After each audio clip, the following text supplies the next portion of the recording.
Assalomu alaykum. Avvalgi videoda Turkiyada o'qish uchun grant dasturi borligini aytib o'tib ketgan edim. Ushbu videoda bu grant dasturiga qanday topshiriladi batafsil ko'rib chiqamiz. Boshlashdan avval bilishingiz kerak bo'lgan ma'lumotlar bor. Birinchisi, bu grant dasturiga onlayn hujjat topshiriladi va topshirish mutlaqo tekin. Ikkinchisi, topshirish muddati 10-yanvardan 20-fevralgacha. Uchinchisi, bu dastur juda ko'plab sohalarga va hatto tibbiyotga ham grant ajratuvchi noyob grantlardan biri. To'rtinchisi va kerak bo'ladigan hujjatlar rasmingiz, ID kartangiz va maktabdan baholaringiz. Demak, asosiy qism, ya'ni hujjat topshirishga o'tsak. Hujjat topshirishni kompyuter yoki planshetdan amalga oshirishni maslahat beraman, sababi telefondan ekran kichikligi hisobiga ancha noqulay bo'lishligi mumkin. Xo'p, birinchi navbatda hujjat topshirishdan avval biz hisob ochishimiz kerak bo'ladi. Turkiya burslarini o'zining rasmiy saytida hisob ochamiz. Buning uchun Google ga Turkiya burslari deb qidiruv beramiz. Turkiya burslari deb qidiruv berganimizda bizga sayt chiqadi. Bu sayt Turkiya burslarining o'zining rasmiy sayti va ko'rib turganingizdek yuqori qismda application login qismi bor. Bu application login qismiga kirganimizda bizga mana bunday oyna chiqadi oldimizga. Xo'p, bu yerda birinchi navbatda biz register qismiga o'tib, registratsiya qilishimiz kerak bo'ladi. Register qismiga o'tganimizda registratsiya qilish uchun bizga ism, familiya va shaxsiy ma'lumotlarimizni, email va o'zimizning hisobimizdagi parolni so'raydi. Ya'ni ism, familiya kiritgandan keyin name, surname qismida, xo'p, pastda email qismiga o'zingizni ishlayotgan emailingizni kiritishingiz kerak bo'ladi. Sababi shu emailga xabarlar keladi va bu xabarlarni siz ta'qib qilib borishingiz kerak bo'ladi. Xo'p, emaildan keyin password qismiga, bu qismga o'zingiz parol o'ylab topasiz va parolni qayta bu qismga takrorlab aynısini yozasiz.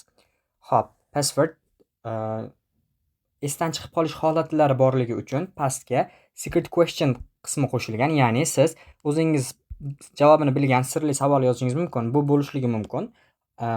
Xohlagan, ya'ni yaxshi ko'rgan taomim, uy hayvonimning ismi, har xil holat bo'lishi mumkin. Ya'ni xohlagan savolingizni yozing va bu yerga javobini yozasiz va qachondir keyinchalik mana shu hisobingizni parolini esingizdan chiqarib qo'ysangiz, mana shu sirli savol beriladi sizga. O'sha savolning javobini aytish orqali siz o'z shaxsingizni tasdiqlaysiz va parol sizga qayta jo'natiladi.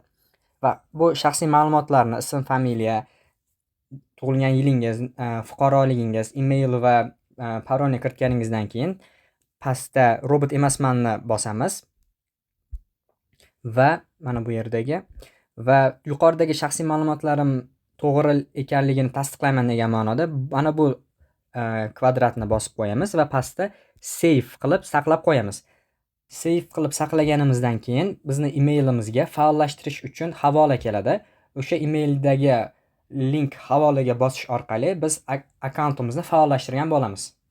Faollashtirish uchun havola bir necha daqiqadan bir necha soat ichida kelishligi mumkin va bu havolaga kirganingizdan keyin siz o'z shaxsiy akkauntingizga kira olasiz va o'zingiz kiritgan email va parolni mana shu oynadagi kerakli bo'limga yozish orqali siz o'z akkauntingizga kira olasiz.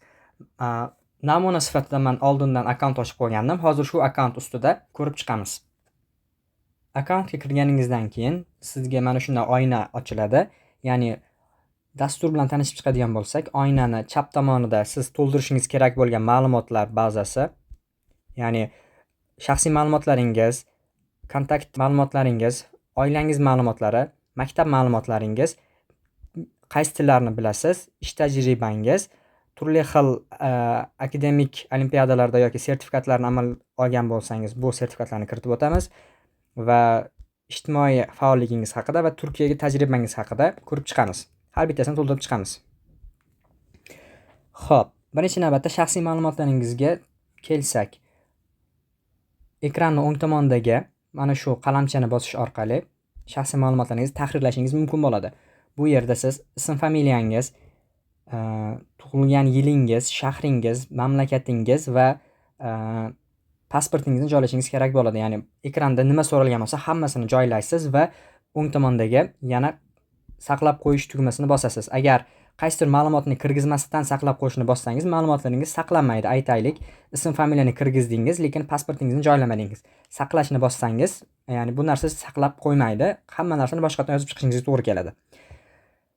Xo'p, rasm joylash esa mana bu yerdan amalga oshiriladi. Rasm ham biometrik rasm bo'lishi kerak, ya'ni 3x4 rasm, ya'ni pasportga tushgan rasmingizdaqa bo'lishi kerak. Xohlagan istalgan rasmingizni qo'ya olmaysiz. Rasmiy ma'lumot bo'lganligi uchun rasmiy formatdagi rasm joylashni tavsiya qilaman. Xo'p, shaxsiy ma'lumotlaringizni to'ldirdingiz. Navbatdagi ma'lumotlar esa hobbilaringiz haqidagi ma'lumotlarni bu yerda ham qalamchani bosish orqali o'z hobbilaringiz haqida mana bu yerga qisqacha yozasiz, ya'ni bo'sh vaqtimda shu ishlarni qilishni yoqtiraman degan ma'noda.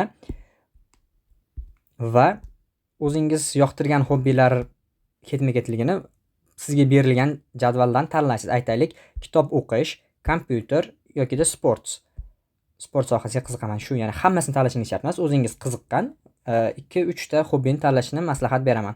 Va yuqorida yana saqlash tugmasini bosib qo'yishingiz mumkin. Bu yerda xohlagan narsangizni yozishingiz mumkin. Bo'sh vaqtimda shu ishlarni qilaman deb. Hozir tavakkal nimadir yozamiz va saqlab qo'yamiz. Pastida va 3-qismda special talent information, ya'ni maxsus talentingiz bormi sizni? Aytaylik, san'at bo'yicha drama yoki rasmchilik yoki hunarmandchilikdan bo'lishligi mumkin, yoki musiqadan bo'lishligi mumkin, yoki sportdan bo'lishligi mumkin. O'zingiz qiziqqan yoki shug'ullanuvchi maxsus talentingiz bo'lsa, bu narsani kiritib o'tishingiz kerak bo'ladi. Va shu bilan shaxsiy ma'lumotlar qismi to'ldirilgan hisoblanadi. Ikkinchi qism kontakt ma'lumotlaringizga kelsak. Bu yerda adres ma'lumotlaringizni kiritishingiz kerak bo'ladi. Mamlakatingiz, shaharingiz va postal kod bu shaharingizni pochta indeksi. Bu narsani Google ga yozish orqali topishingiz mumkin. Google ga shaharingiz va pochta indeksi desangiz, aytaylik, men Namangandanman. Namangan pochta indeksi desangiz, o'zi pochta indeksi sayti chiqadi. O'sha yerdan ko'rishingiz mumkin bo'ladi. 3-qism oilaviy ma'lumotlaringizga keladigan bo'lsak, bu yerda sizdan ota-onangizning ism familiyasi va ishlamasligi haqida ma'lumot so'raladi. Aytaylik, men otam ishlaydi deb bu yerda belgiladim namuna sifatida. Otangizni qaysi ish qilish, nima ish qilishligi mana bu yerda so'ralgan. Otangizning ish kasbini nomi mana bu yerda va pozitsiyasi ishlaydigan joyda. Aytaylik, otangiz bankda ishlasa, the institution company qismiga bankni yozasiz. Occupationga shu bankdagi aytaylik manager yoki banker bo'lsa banker, va pozitsiyasiga o'sha pozitsiyada kim bo'lib ishlaydi shuni yozamiz. Va ko'pchiligimiz ota-onamiz o'zini-o'zi ish bilan ta'minlagan. Bu yerda ma'lumotlar ichida chiqmasligi mumkin. Siz o'zini-o'zi ish bilan ta'minlagan deb kiritib o'taverasiz. Va 3-qismda number of siblings, ya'ni aka-ukalaringiz soni va oxirgi qismi esa total monthly income, ya'ni oilangizga oyda qancha pul kirib keladi. Bu narsani yozishingiz kerak bo'ladi. Va yana yuqorida saqlash tugmasini bosib saqlab qo'yishingiz kerak. Va keyingi bo'lim education information, ya'ni sizni maktab ma'lumotlaringiz. Agar siz magistraturaga topshirayotgan bo'lsangiz, maktab va bakalavr ma'lumotlaringiz kerak bo'ladi. Xo'p, bu yerda biz e'tibor berishimiz kerak bo'lgan narsa middle school, bu o'rta maktab, ya'ni 5-sinfdan 9-sinfgacha. High school bo'lsa yuqori maktab, yuqori sinf, ya'ni 10 va 11-sinf hisoblanadi.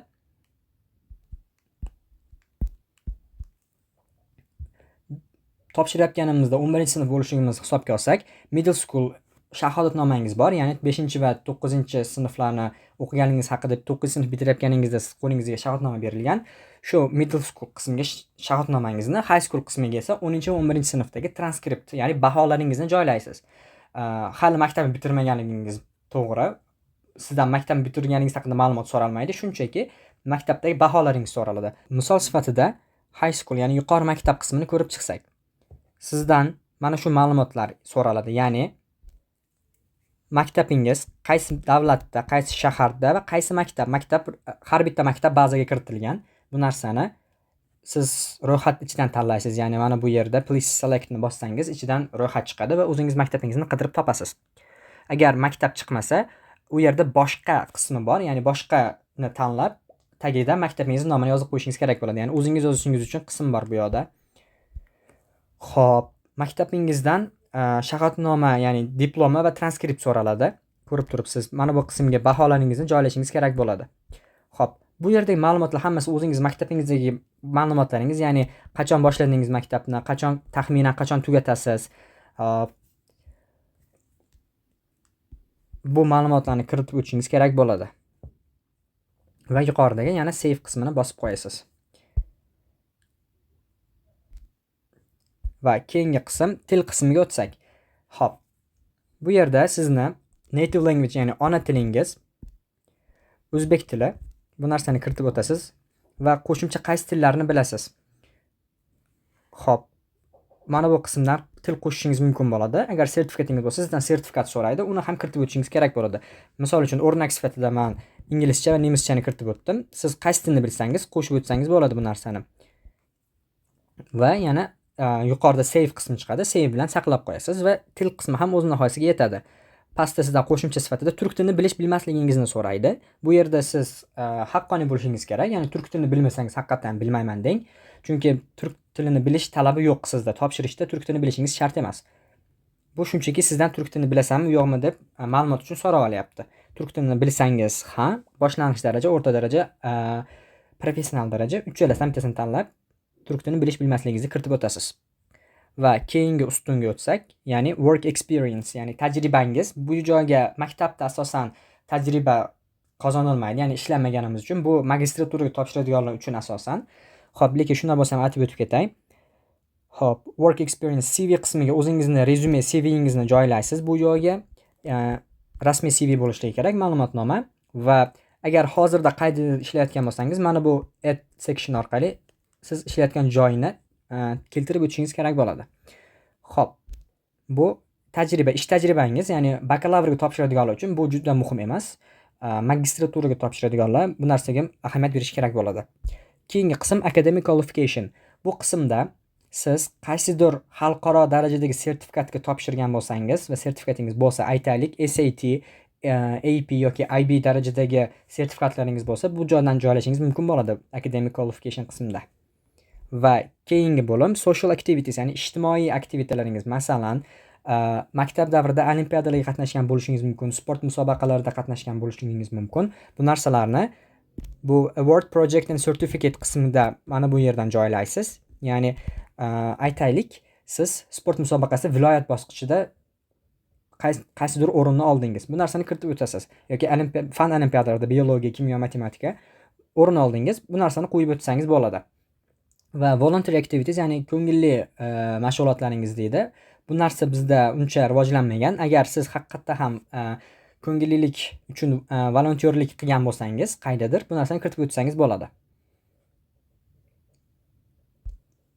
Va oxirgi bo'lim Turkiya experience, ya'ni Turkiyada tajribangiz bormi? Ya'ni Turkiyaga kelganmisiz avval?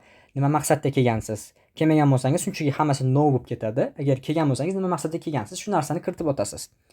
Va eng oxirgi ustun esa my applications. Bu joydan sizni hujjat topshirganingizdan keyin hujjatingizni qabul qilinganligi, agar grant yutsangiz grantga qabul qilinganligingiz haqida ma'lumotlar mana shu joydan o'zgartirib boriladi. Bu joydan siz ko'rib borishingiz mumkin bo'ladi. Bu joyda hech qanaqa narsa to'ldirmaysiz.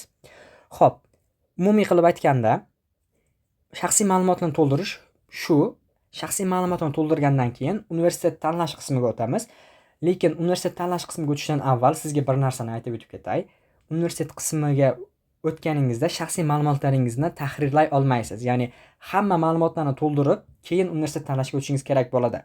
Universitet tanlashga qayerdan o'tamiz? Universitet tanlashga eng yuqori qismda home page turibdi. Home pagega bosish orqali home pagega o'tsangiz, sizdan so'raydi: associate degree, bakalavr, masters yoki PhD. Qaysi biriga hujjat topshirayotgan bo'lsangiz, o'sha narsani bosasiz. Aytaylik, biz bakalavrga topshiryapmiz. Bakalavrda undergraduate scholarship program turibdi. Shunga apply ni bosish orqali o'tib universitetga topshirishingiz mumkin bo'ladi. Masalan, biz hali ma'lumotlarimizni to'ldirmadik, tavakkal apply ni bosib ko'ramiz. Bizdan aytayapti: you must add it to the high school information system to continue the application. Ya'ni biz hali maktab ma'lumotlarimizni kiritmadik boya. Maktab ma'lumotlaringizni kiritmadingiz deyapti. Ya'ni ungacha siz universitetga topshira olmaysiz. Shuning uchun hamma narsani to'la qilib, bu shaxsiy ma'lumotlar qismidagi hamma narsani to'la topshirib bo'lgandan keyin, joylab olgandan keyin universitet qismiga o'tishingiz kerak bo'ladi. Xo'p, bu namuna bo'lganligi uchun hali universitet qismiga yetib kelmadim, lekin o'zimdagi bor boshqa shaxsiy akkauntdan universitet qismi qandayligini sizga hozir ko'rsatib beraman. Shaxsiy ma'lumotlarni kirgizgandan keyin universitet qismiga o'tganingizda sizni mana shunday oyna qarshi oladi. Xo'p, bu yerda ham bo'limlar bor. Bu bo'limlarni bitta-bitta ko'rib chiqamiz. Xo'p, birinchi navbatda bizdan application conditions bo'limi so'ralyapti, ya'ni hujjat topshirishdagi talablar va qonun-qoidalar bo'limida application conditionsni hammasini o'qib chiqamiz, ko'rib chiqamiz va eng oxirida o'qidim, tanishdim deb qo'l qo'yib beramiz, ya'ni ishorat qo'yib beramiz. Xo'p, bu qismga o'tganimizdan keyin ikkinchi qism bizdan universitet tanlash qismi mana shu qismda bo'ladi. Preferences qismida biz xohlagan universitetimizni tanlashimiz mumkin bo'ladi. Xo'p, mana bu yerda o'rnak sifatida universitet tanlangan. Xo'p, 12 tagacha universitet tanlashingiz mumkin bo'ladi. 12 tagacha, ya'ni bitta ham tanlashingiz mumkin, 12 ta ham tanlashingiz mumkin. Bu yerda siz e'tibor berishingiz kerak bo'lgan narsa, birinchi tanlagan universitetingiz asosiy qaroringiz hisoblanadi. Ya'ni siz ma'lum bir universitetda o'qimoqchisiz. Bu universitetni siz birinchi o'ringa qo'yishingiz kerak bo'ladi. Aytaylik, A universitetida o'qimoqchisiz, siz uni ikkinchiga yozgizsangiz, birinchi yozgan universitetingizni avval ko'rib chiqishadi sizni. Mana shu universitetga to'g'ri kelsangiz, keyingi universitetga qabul qilishmaydi. Ya'ni birinchi yozgan universitetingiz sizni birinchi qaroringiz. First choice bo'ladi, ya'ni. Universitet tanlandi. Endi uchinchi bo'lim, aniqrog'i letter of intent, ya'ni bu yerda sizdan xat so'raladi. Bu yerda siz e'tibor berishingiz kerak bo'lgan narsa, sizdan so'ralgan 4 ta savol bor.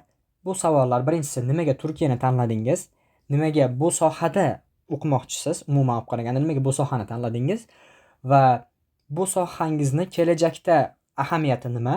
Va o'zingizni bu sohada qayerda ko'rasiz? Ya'ni shu 4 ta savolga javob beruvchi insho yozib berishingiz kerak bo'ladi. Motivatsion xat. Bu xat xohlagan tilingizda bo'lishi mumkin. O'zbek tilida ham, rus tilida ham, ingliz tilida ham bo'lishligi mumkin. Aniq bir til talabi yo'q xat yozishda. Xo'p, xatni yozdingiz. Xatni saytning o'zida yozasiz, ya'ni Word dokument yoki PDF holida joylamaysiz. Qo'shimcha Wordda yozib turib, saytga ko'chirib o'tkazishingiz mumkin bo'ladi. Xo'p, xatni ham joyladingiz. Keyingi bosqich intervyu lokatsiyasini tanlash. O'zbekistonda asosan Toshkent bo'ladi. Bu narsani intervyu locationga o'tsangiz, davlatga O'zbekistonni kiritasiz va shaharga sizga Toshkent beriladi. Toshkent tanlab save, ya'ni saqlab qo'yasiz. Keyingi kerakli bo'lim esa reference information, ya'ni tavsiyanoma xati joylanadigan bo'lim. Bu yerda sizni yaxshi bilgan o'qituvchingiz, eng kami bitta o'qituvchingizdan tavsiyanoma xati olishingiz kerak bo'ladi. O'qituvchingiz sizni mana shu pozitsiyada, mana shu grantga munosibligingizni ko'rsatib beruvchi bitta xat yozib berish kerak bo'ladi. Bu ham o'zbek tilida bo'lishi mumkin, ingliz tilida bo'lishi mumkin, farqi yo'q. Qaysi tilda bo'lishidan qat'iy nazar, o'qituvchingizni imzosi, telefon raqami, ism familiyasi nomida bitta listda xat bo'lishi kerak bo'ladi. Bu narsani xohlasangiz digital, ya'ni elektron yozdiring, xohlasangiz qo'l yozma sifatida yozdirib PDF qilib joylang. Bu muammo emas. Va eng oxirgisi sizdan xo'p, bu bo'limda scholarship program bo'limida qo'shimcha grant dasturlariga hujjat topshirmoqchimisan deb so'raydi. Biz Turkiya burslarini o'ziga topshirayotganimiz uchun bu joyda hech qanaqa qo'shimcha grantga topshirmaymiz. Va eng oxirida summary of application qilib grantga hujjat topshirib qo'yamiz. Hozir bu qism belgilanmagan.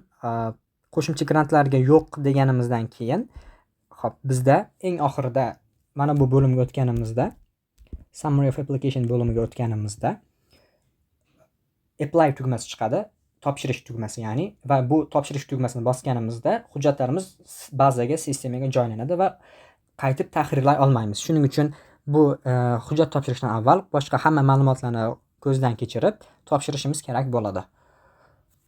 Umumiy olib qaraganda hujjat topshirish shu, ko'p vaqtimiz ketmaydi. Qanaqadir muammo yoki tushunmovchilik bo'lsa, bu videoni izohlar qismida yozib qoldirsangiz, har bitta muammo va savollarga javob berib chiqaman. Omon bo'ling.